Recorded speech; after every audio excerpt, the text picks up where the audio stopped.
mapapansin nyo, ang income mo, nagkakaroon dito, unang income, ikaw nagtrabaho. Pero pangalawang level na nagtrabaho sila.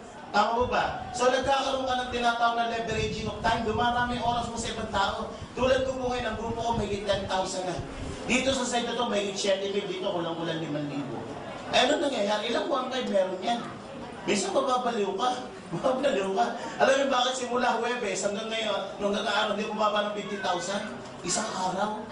Ang tanong, gusto niyo ba mangyari sa inyo? Sigurado ba kayo? Lahat ba ibabayaran sa atin ng kumpanya? Hindi po. May safety net ang kumpanya. Ang pinakamalaking babayaran lang po kada isang account. Kada isang account, ha? Pero pwede ka mag-open ng mas maraming account. Hanggang 15 account, pwede ka. Kada isang account po, ang babayaran lang ng kumpanya is only 16 payers. Paano yan? Halimbawa, after a year, sobrang laki na ng grupo mo dito. Dito, sobrang laki din ng grupo mo. Isang araw sa group A mo, 100 ang pumasok. Sa group A mo, 100 din. Ibig sabihin ba, ikaw 100 1.5 bayad sa'yo ng company? Hindi po. Di sa size lang, yung sobra sa kumpanya mapupunta. 16 payers multiply by 1,500, pagtyagaan mo na muna ang 24,000 kada isang araw. Pwede mo gabasin mo yan. Pang-ice-teaman lang. Sabog ang pantog mo dyan, na-ice-team yan. Eh baka sabi mo na sa mga 50,000 ka per day, tapos dito 24,000 lang. Per account, hindi naman isang account ako, 7 account ako. Mamaya papaliwanag ko po sa inyo kung paano yan. Maganda po itong sales matching o binary plan kung parehas malakas ang group A at ang group B mo. Paano kung ang nangyari sa'yo ganito? Pagka-join mo, ang naimbita mo dito sa left side mo, hindi pangkaraniwang nilalang. Isang halimaw. Nakakilala po ng halimaw, hindi po ng tao. Kakilala, di kakilala, iniimbita. Wala pang 5 buwan, may 5,000 na ang grupo niya dito. Dito sa side na to, hindi halimaw na imbita mo. Ka-opposite niya, tarsier. Nakakilala po ng tarsier? Ang tarsier, kahit gulatin mo ng gulatin, nakaganon lang yun.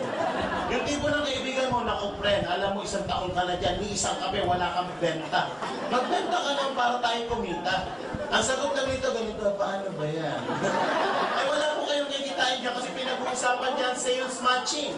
Kahit abutin ng 50,000 o milyon-milyon ang benta dyan, walang benta to, wala kang kita dyan. Tama po ba? So anong ginawa ng company? Kinrate po natin yung number 4. Ang tawag dyan po sa number 4 na kitaan is unilevel. Ang kailangan lang po dito, kailangan at least meron kang isang direct sponsor. Sa number 3 requirements, dapat at least 2 para mag-move ang network mo. Dito sa number 4, kahit isa lang kakilala, pwede na. Matanong ko po kayo, sino po dito isa lang kakilala? Taas po ang kamay. Ano naman ang combo ng cellphone? Isa lang. Nanay pa niya. Worst scenario, isa lang po na-imbita. Kaya lang, itong na-imbitan to, isa, medyo, ano yan, halimaw. Malakas magbenta ng product, ay na-imbitan pala doktor. Itong mga produkto natin piniprescribe sa mga pasyente niya. Lahat ng pupuntang pasyente sa kanya, simula simpleng taghiyawat hanggang pinakamalalang cancer, pinalalaklak to. So ano mangyayari sa'yo? Ang sabi sa number 4, lahat ng direct mo, ikaw nag-imbita. Meron kang kitang 10% sa lahat ng ipupus na produkto niyan. Gagamitin at ibebenta ang produkto niyan, 10% ng gamit nun sa'yo pupunta. Eh, paano kung nag-imbita to? Kasi isang taon to, nag-imbita ng 10 kakilala, yan po yung second level mo. Sa second level, may 5% ka pa rin kita. Kapatid, hindi mo na kilala to. Tama po ba? Pero gumagamit ng produkto, 5% umaakyat pa rin sa'yo. Hindi ko natatapos sa second level. Up to 10th level ng generation mo. Up to 10th level, may 5% overriding ka sa ginagamit at sa ibinebenta ng mga to habang buhay. Maganda po ba? O magandang maganda? Palakpak naman yan. Ikaw, nag-try ka lang, na-imbita mo isa lang. Nagkataon to, maraming kilala, na-imbita 10. Itong 10, nag-imbita 10, 100 na. Itong 100, ginaya to, nag-imbita 10, 1,000 na. On the 4th level, may 1,000 tao ka. Nagkakape pa lang sa umaga, tulog ka pa, may kita ka na. Tama po, ganyan ka-powerful po. At itong account po sa kumpanya, sa global, yung account niyo po is transferable. Paano yung transferable? Halimbawa, kumikita na ng maganda yung account mo, after a year, nag-100,000 na. Eh, biglang na-imbita ka ni Lord sa taas.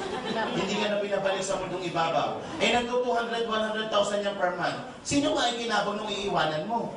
Yan po yung mamanahin ng direct beneficiary mo, ng anak mo, ng asawa mo, ng pamilya mo. Kaya kahit wala ka na sa mundong ibabaw, ang mga naiwan natin masasaya. Bakit? Kasi wala ka na. Hindi, kasi wala ka na. tarsier. Tingin niya may pag-asa pa ba ang buhay? Sa ibang kumpanya, pag ikaw nagpaka-tarsier, hindi ka nagbenta, hindi ka nag-imbita, wala nang pag-asang kumita.